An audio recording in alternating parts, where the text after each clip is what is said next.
Assalamualaikum warahmatullahi wabarakatuh, and hi everyone. My name is Amira Natasha binti Ruslan. Assalamualaikum and hi. My name is Nur Natasha Nirisha binti Abdul Halim. My student ID is 2022499958. Hi, my name is Siti Nur Alia Maisara binti Zulkifli, student ID 2022818352. Assalamualaikum and hi, my name is Muhammad Nazmi Nakib bin Mama Akib. My name is Nur Maisara binti Jamaluddin. My student ID is 2022466348. Now let's dive to the introduction of HPLC. HPLC, also known as High Performance Liquid Chromatography, is an advanced analytical technique widely used for separating, identifying, and quantifying complex mixture of molecules in various chemical and biological systems. The separation process in HPLC is based on the principle of partitioning between two phases, a liquid mobile phase and a stationary phase. In reverse phase chromatography, the stationary phase is non-polar, while the mobile phase is polar. This setup allows for differential retention where polar analytes elute faster due to weaker interaction with the stationary phase, enabling effective separation of compounds.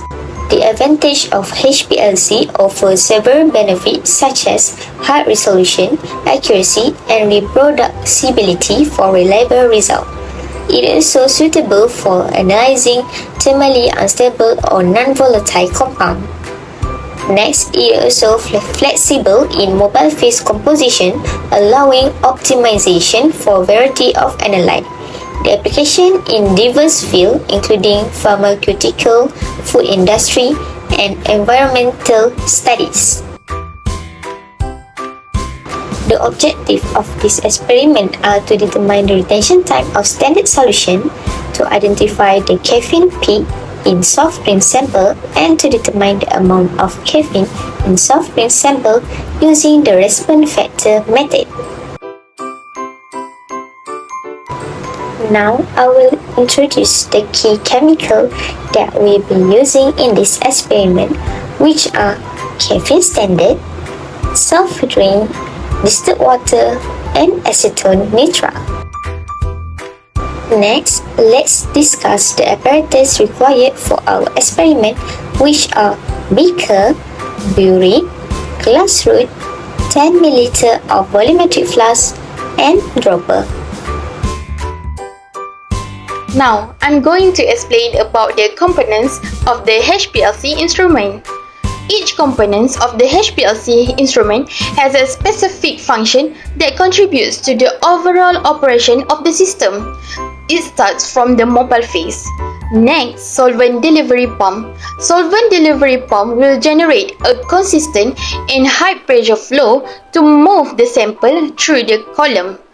Column, also known as the stationary phase, will separate the sample to its own components.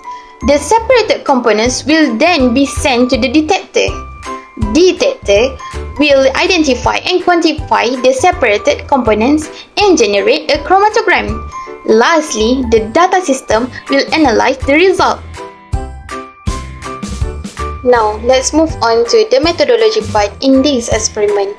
Number 1. Preparation of caffeine standard solution. Firstly, we must accurately weigh 10 mg of caffeine into a 10 ml volumetric flask. Then dissolve it in distilled water. After that, make up the volume with distilled water and label it as solution A. Next, pipette 1 ml of solution A into a 10 ml volumetric flask. Lastly, make it up to volume with distilled water and label it as solution B. Number 2. Sample preparation. Firstly, pour about 10 ml of soft drink sample, which are Coke and Levita, into a small beaker. Next, use a magnetic stirrer to remove any carbonation. Lastly, filter about 2 to 5 ml aliquot through a 0.45 micrometer 4-diameter membrane filter to remove particulate matter. Number 3. Inject 10 microliter solution B into the HPLC to establish the retention time of caffeine. Number 4. Measure peak area of caffeine. Number 5. Inject 10 microliter of the prepared soft drink sample into the HPLC instrument. Lastly, number 6. Measure the peak area corresponding to caffeine by referring to its retention time.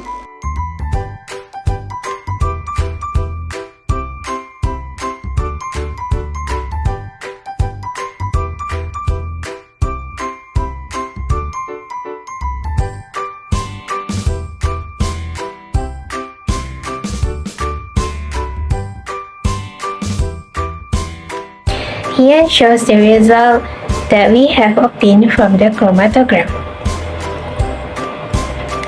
The retention time and the peak area of caffeine standard and soft drink samples were recorded. The name of the drink sample are Coke for run 1 and Levita for run 2.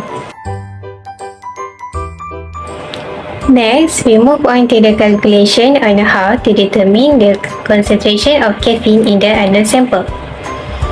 Using the formula that has been given, which is response factor, caffeine standard, and the concentration of caffeine in the unknown sample. First, we need to find the concentration of caffeine, 1 mg divided with 10 ml to obtain the 0.1 mg per ml. Then we need to calculate the response factor using the formula P area of caffeine standard divided with concentration of caffeine standard. We will obtain 62.94.878 mg per ml. After that, we need to calculate the concentration of caffeine in soft drink samples, run 1 and run 2. We will get the answer in milligram per ml, so we need to convert it to ppm. Assalamualaikum and hi.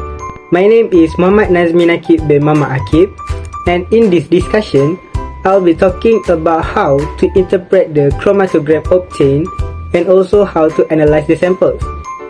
So firstly, we have to know how to identify a compound in a sample. To identify a compound in a sample, we have to compare the retention time of the sample with a standard one.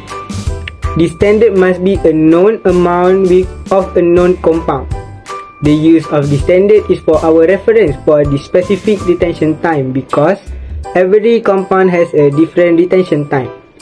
In our case, we use a caffeine sample with a 100 ppm concentration. Before we go further, I will be giving a brief explanation on how to interpret the chromatogram obtained. The first thing you have to know is what the axis represents for. For the y-axis, it is a representative of the milliabsorbance unit, and for the x-axis is to represent the retention time. To interpret the data obtained, we have to look at the retention time to identify the compound. And then we look at the peak area, not the peak height, to determine the concentration. Now, we go back to our data. From our caffeine standard, it can be seen that there are only one peak shown, which indicate the only presence of caffeine. By using this information, we can conclude that the retention time for caffeine is 2.4 minutes. Thus, after we obtain the retention time of our targeted compound, which is caffeine, we can now only focus on the retention time of 2.4 minutes to get our reading of caffeine peak. Because there are many peaks shown, which shows that there are different compounds present on the samples. So we go back to our data, we can see that for our sample 1, which is Coke, we got a peak area of 7001.1231, and from the sample 2, which is Levita, we got a peak area of 1.1151. By using the formula from before, we can get the amount of caffeine in each sample. for the sample 1, we got 112 ppm, and in the sample 2, we got 0.0178 ppm.